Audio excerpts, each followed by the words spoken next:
Assessing speaking skills in the language classroom can often feel like a high wire act, complex, high stakes, and fraught with pitfalls. From inconsistent scoring metrics to the almost inevitable subjectivity, it's like navigating a labyrinth where one wrong turn can mean a distorted view of a student's true abilities. And let's not forget the sweaty palms and nervous stutters that come with performance anxiety. But hang tight, you're not alone on this journey. Today, we're going to unravel the top 5 challenges of assessing speaking skills and arm you with practical solutions and best practices to turn that high wire act into a walk in the park. My name is Scott, and you're watching Immediate Immersion, where we're all about comprehension-based instruction in the modern language classroom. We'll be right back.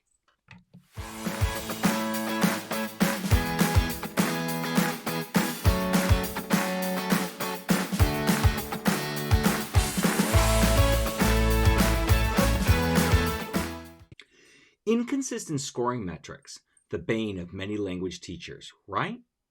I remember this one semester where I experimented by using 2 different rubrics for the same speaking assignment just to see how they pan out. Well, the results were more than a little perplexing. Students who excelled in one rubric somehow ended up as mediocre according to the other. It was a chaotic grading nightmare, and I knew something had to change. So, here's what I found that works. Standardizing the evaluation criteria. Make a detailed rubric that covers all aspects of the speaking skills, accuracy, fluency, pronunciation, and even intonation. Run it by a couple of colleagues, perhaps even do a test drive with a mini assessment. Once you've got a robust system in place, stick to it. Consistency is key, and over time you'll find that the scores become more reflective of each student's actual abilities. This also makes your life a hell of a lot easier when it comes to explaining grades to students or parents. Got a rubric you're proud of? Great. But remember, an effective rubric isn't set in stone. It should be a living document open to revisions as you identify new challenges or as curriculum goals shift. Keeping it dynamic ensures that you're always aligned with the evolving needs of your classroom. So what's your go-to approach for scoring speaking skills? Got any horror stories or wins you'd like to share? I'd love to read them in the comments below. Subjectivity, every language teacher's hidden foe. You think you're being fair and objective, but then you catch yourself giving a student extra points for creativity or docking points for repetitive error that just grinds your gears. I had a wake-up call a couple of years ago when I realized I was consistently scoring higher for students who had spoken longer, but not necessarily better. Talk about a reality check. I had to reassess my entire approach. So how do we tackle this slippery slope? Double-blind assessments and peer reviews can work wonders. I started recording my students' oral exams and then grading them without knowing whose recording I was listening to. This practice really forced me to focus solely on the criteria at hand. If you're not into tech, even just having another teacher sit in on some assessments can add a layer of objectivity. Peer reviews are another tool in the arsenal. You'll be amazed at how objective students can be when given a rubric and the responsibility to grade their peers. As for best practices, it all boils down to creating a transparent and structured scoring system. Build a rubric that's clear-cut and leaves little room for interpretation. For example, instead of vaguely stating good pronunciation, specify what that means. Corrects errors in tone and stress at least 4 out of 5 times. The more specific you get, the less room there is for those pesky biases to creep in. We're all a work in progress, so keeping ourselves in check is part of the gig. How about you? Ever found yourself grappling with subjectivity? Let me know in the comments. Performance anxiety is real, and it's ever more present in my classes, especially after the pandemic. Remember the kid who breezes through casual classroom discussions, but suddenly clams up during an oral exam? I've had my share of those, and it's always a head scratcher.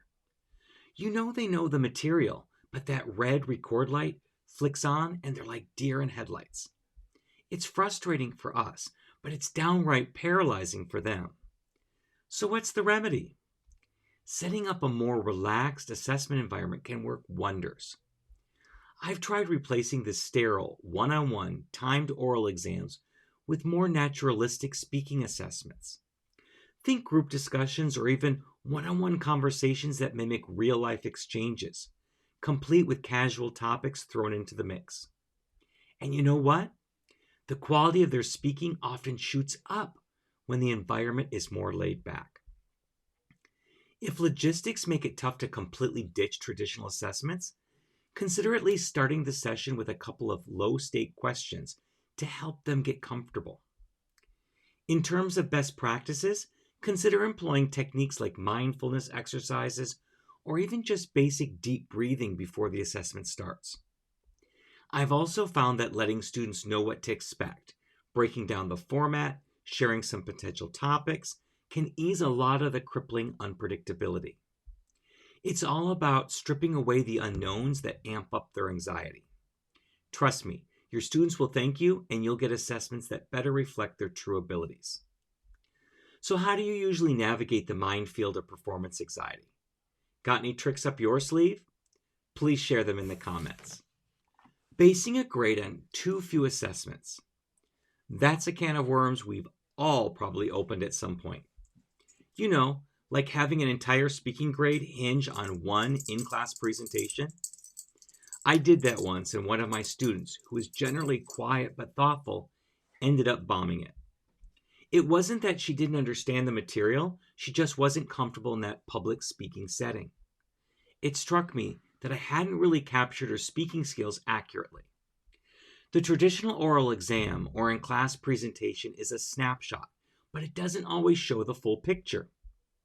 Here's what's worked for me since: diversifying speaking activities. Instead of sticking to just oral exams or presentations, throw in some group activities, debates, or even impromptu speeches on lighter topics.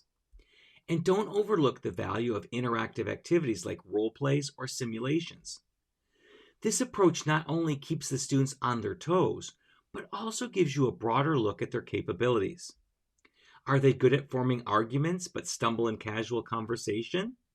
Are they great at asking questions but struggle with providing detailed answers? Different activities reveal different strengths and weaknesses. So what types of activities should you consider? Debates and persuasive speeches are great for assessing argumentative skills. Casual conversations or storytelling can gauge fluency and vocabulary. For higher level classes, discussing abstract topics or current events can be really enlightening. The goal here is to capture a range of skills: fluency, coherence, vocabulary, and so on.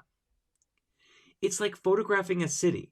You wouldn't just snap a picture of one building and say, "Done, I've captured it all." The same goes for speaking skills.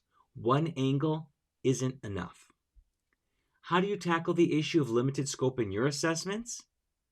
Got a mix of activities you swear by? Share them in the comments below. All right, we've just scratched the surface on these challenges today. If you found this valuable and you're thinking, "Man, I really need to dive deeper into this assessment maze," then you're in luck. We've got something that's right up your alley: our Assessment Academy. This is where we really get into the nitty-gritty, offering you a comprehensive course that goes far beyond what we've talked about in this video. We cover everything from crafting stellar rubrics to mastering tech tools that can revolutionize your assessments. So, if you're serious about upping your assessment game, I highly recommend you register for the in-depth course. Just head over to mm.us/academy to get started. Speaking assessments take forever, the perennial issue we all face. I remember this one semester where my class size almost doubled due to scheduling conflicts.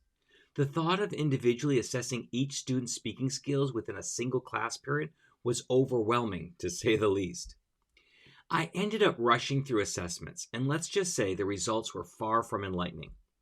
It felt like I was speed dating my way through evaluations, and no one, neither the students nor myself, was happy with that approach. So what's the workaround? It's all about being strategic.